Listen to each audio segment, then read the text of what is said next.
Hello guys, welcome to our channel. This is Teja. ప్రస్తుతం మనతో పాటు సీనియర్ జర్నలిస్ట్ తమ్ము బాలాజీ గారు ఉన్నారు.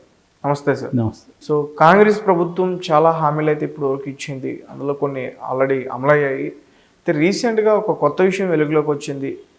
రేషన్ కార్డు అంటే ముఖ్యంగా పాతవన్నీ తీసేస్తున్నారు, కొత్తవి ఇస్తున్నారు. సో మరి దీనివల్ల కొత్త రేషన్ కార్డులు వస్తే మరి పథకాలన్నీ అందరికీ చేరుతాయా, మధ్యలో సగం మందికి ఆగిపోతాయా?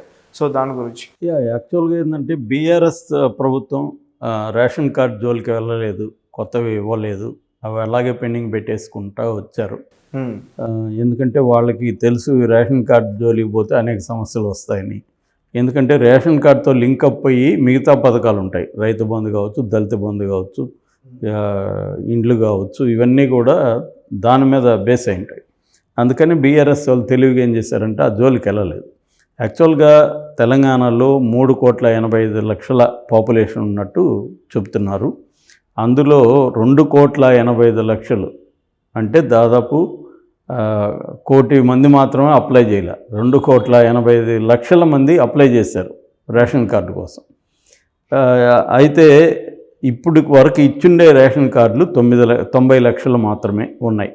అయితే ఈ 90 లక్షల్లో కార్డు తీసుకున్న తర్వాత కొంతమంది ఈ 10 ఏళ్లలో అనర్హులు అయ్యే అవకాశం ఉంది. ఎందుకంటే ఆ కార్డు తీసుకున్న తర్వాత వాళ్ళకి వ్యాపారం ఏదన్నా చేసుకుండొచ్చు, ఉద్యోగం వచ్చుండొచ్చు, ఇల్లు కట్టుకుండొచ్చు. ఇలాంటివి ఏవి జరిగినా కూడా వాళ్ళు అనర్హులు అనమాట.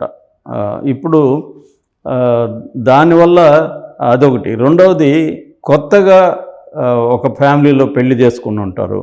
ఆ పెళ్లి చేసుకున్న వాళ్ళకి కొత్త రేషన్ కార్డు ఇవ్వాలి, కానీ ఇవ్వలేదు.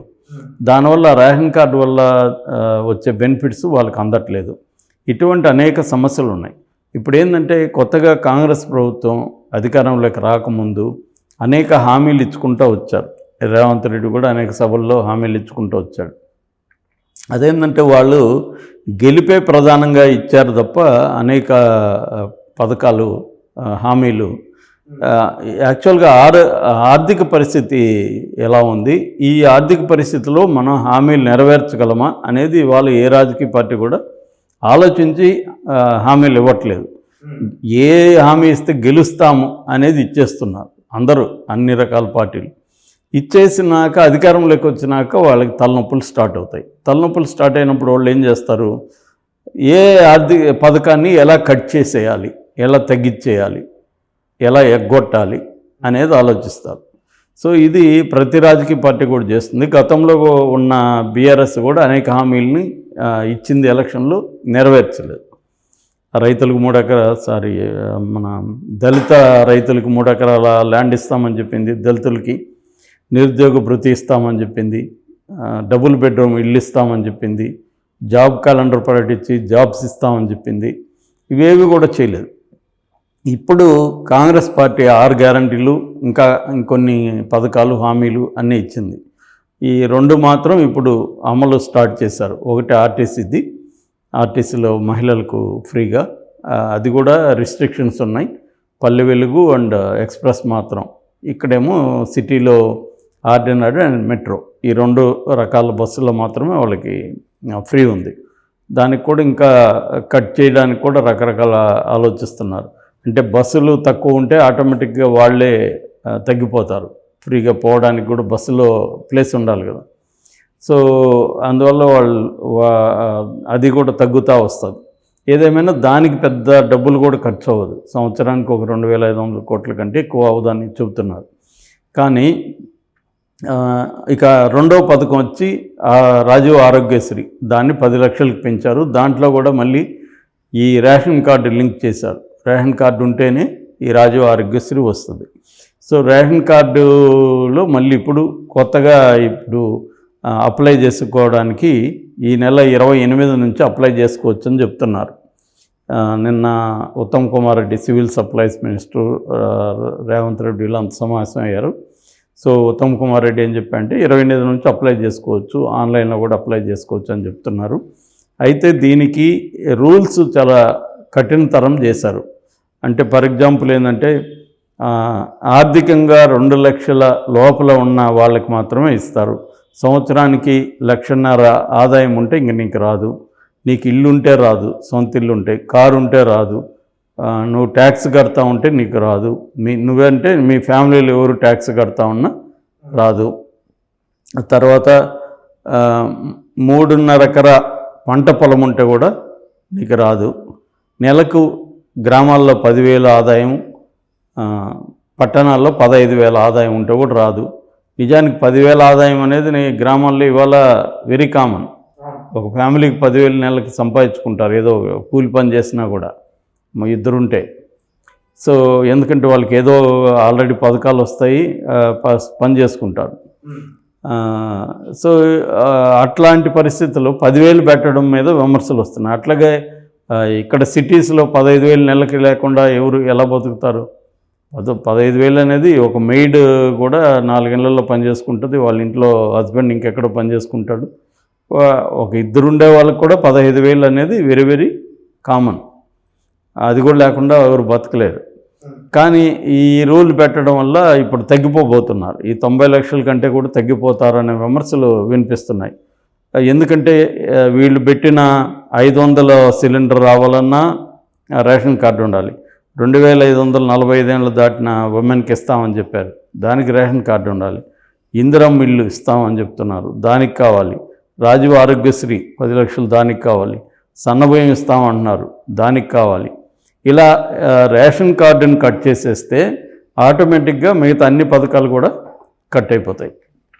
ఎందుకంటే రేషన్ కార్డు హోల్డర్స్ తగ్గిపోతే ఈ పథకాలు అందేవాళ్ళు కూడా తగ్గిపోతారు కదా. ఇది ఇప్పుడు కాంగ్రెస్ చేస్తున్న కసరత్తు. అంటే కాంగ్రెస్ హామీలు ఇచ్చేసిన తర్వాత వాళ్ళకి హామీలు ఇచ్చేటప్పుడు తెలుసు, తెలియకుండా ఏం లేదు. సీనియర్సే కదా అందరూ, ఎప్పటి నుంచో ఉద్యమాలు చేస్తున్నారు.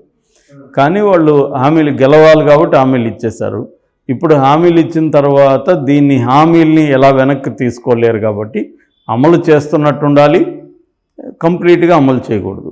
దీనికోసం 2 రకాల ఎత్తుగడల్ని కాంగ్రెస్ అవలంబిస్తుంది. ఒకటి, గత 10 ఏళ్లలో బీఆర్ఎస్ ప్రభుత్వం చేసిన అనేక అవకతవకల వల్ల, అక్రమాల వల్ల, అవినీతి వల్ల ఆర్థిక పరిస్థితి ఎంత ఘోరంగా దిగజారిపోయింది అని చెప్పడం అనేది ఒకటి, ప్రజలకి తెలియజెప్పడం. ఇప్పుడు జనమంతా ఏమనుకుంటున్నారు, ఈ బీఆర్ఎస్ ఇంత ఘోరంగా పరిపాలించిందా ఇన్ని రోజులు, ఇంత 6,70,000 కోట్లు అప్పు చేసిందా, 72,000 కోట్ల అప్పు ఉంటే బిగినింగ్లో, ఇప్పుడు 6,70,000 కోట్లు, 71,000 కోట్లు అప్పు ఏర్పడిందనేది చెప్తున్నారు.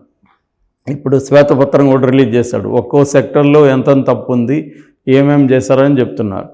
దానికి బీఆర్ఎస్ వాళ్ళు ఏం చెప్తున్నారంటే, అరే బాబు, అప్పు లేని రాష్ట్రం ఏదీ లేదు, మాది 22వ ప్లేస్లో ఉంది అప్పులో ఉన్న రాష్ట్రంలో. పైగా అప్పులు ఎప్పుడవుతాయి, ఆస్తులు పెరుగుతున్నాయి, పెరగడానికి వెల్ఫేర్ దీనికి అప్పులు అవుతాయి, అదేమీ ఘోరం కాదు. మేము ఈ 10 ఏళ్లలో ఏ ఆస్తులు పెరిగాయో కూడా మీరు లెక్కలు చెప్పాలి, ఓన్లీ అప్పులు మాత్రమే చెప్తున్నారు. ఇప్పుడు ఒక ఇంట్లో ఆస్తుల అప్పులు 2 కదా చెప్తాం మనం. ఒక ఇల్లు గురించి చెప్పాలనుకున్నా, ఒక మనిషి గురించి చెప్పాలనుకున్నా, ఆదాయం ఎంత వస్తుంది, అప్పులు ఎన్ని ఉన్నాయి, ఆస్తులు ఎన్ని ఉన్నాయి, దాంట్లో చరాస్తులు, స్థిరాస్తులు అన్నీ కదా చెప్తారు. మీరేమో ఓన్లీ అప్పులు మాత్రమే ప్రొజెక్ట్ చేసి మమ్మల్ని బదనాం చేయాలని ట్రై చేస్తున్నారు. మీరు పథకాలను అమలు చేయలేరు కాబట్టి మా మీద నెపం తోసేసి తప్పించుకుందాం అనేది చేస్తున్నారని అసెంబ్లీలో బీఆర్ఎస్ కూడా గట్టిగా ఆర్గ్యూ చేసింది. అందులో కొంత వాస్తవం కూడా ఉంది. ఎందుకంటే ఏ రాష్ట్రంకైనా అప్పులు లేని రాష్ట్రం ఏది లేదు, ఉండదు. ఎందుకంటే అనేక వెల్ఫేర్ స్కీములు పెట్టాలి, ఉద్యోగులకు జీతాలు ఇవ్వాలి, గవర్నమెంట్ రన్ చేయాలి, రెవెన్యూ అనేది లిమిటెడ్గా ఉంటుంది. ఈ రెవెన్యూలో కూడా సెంట్రల్ గవర్నమెంట్ వాటా పోతుంది. మళ్ళీ సెంట్రల్ గవర్నమెంట్ స్టేట్కి ఇచ్చే ఫండ్లని తన పార్టీ కాని స్టేట్లు ఉంటాయి కదా, అధికారంలో లేని వేరే పార్టీలు, కాంగ్రెస్ కావచ్చు, లేకపోతే రీజనల్ పార్టీలు అధికారంలో ఉన్న స్టేట్లకి అంతగా ఫ్రీగా ఇవ్వట్లేదు. మామూలుగా అయితే రూల్ ప్రకారం వాళ్ళు ఇవ్వాలి, కానీ దాన్ని కూడా పెండింగ్లు పెట్టడం, ఏదో ఒక క్వరీ పెట్టడం, ఇలాగ డ్రాగ్ ఆన్ చేసుకుంటూ వెళ్తున్నారు. సో అందువల్ల అప్పులు లేని ఏది రాష్ట్రం లేదనేది బీఆర్ఎస్ ఆర్గ్యుమెంట్. అది కరెక్టే. కాకపోతే ఎక్కడెక్కడ వేస్టేజ్ జరిగింది, ఎక్కడెక్కడ అక్రమాలు జరిగింది అనేది కూడా వెలికి తీయడం కూడా అవసరం. అది ఇప్పుడు కాంగ్రెస్ చేస్తుంది.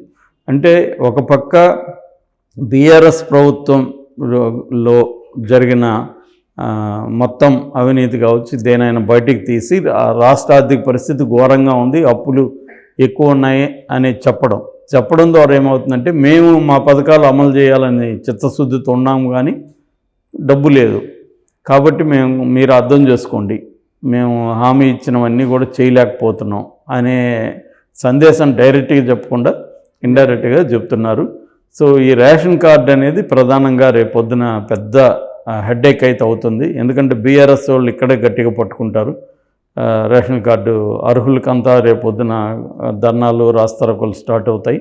అంటే ఫస్ట్ తలనొప్పి కాంగ్రెస్ పార్టీకి రేషన్ కార్డుల దగ్గర స్టార్ట్ అవుతుంది తెలంగాణలో. Okay sir, thank you so much.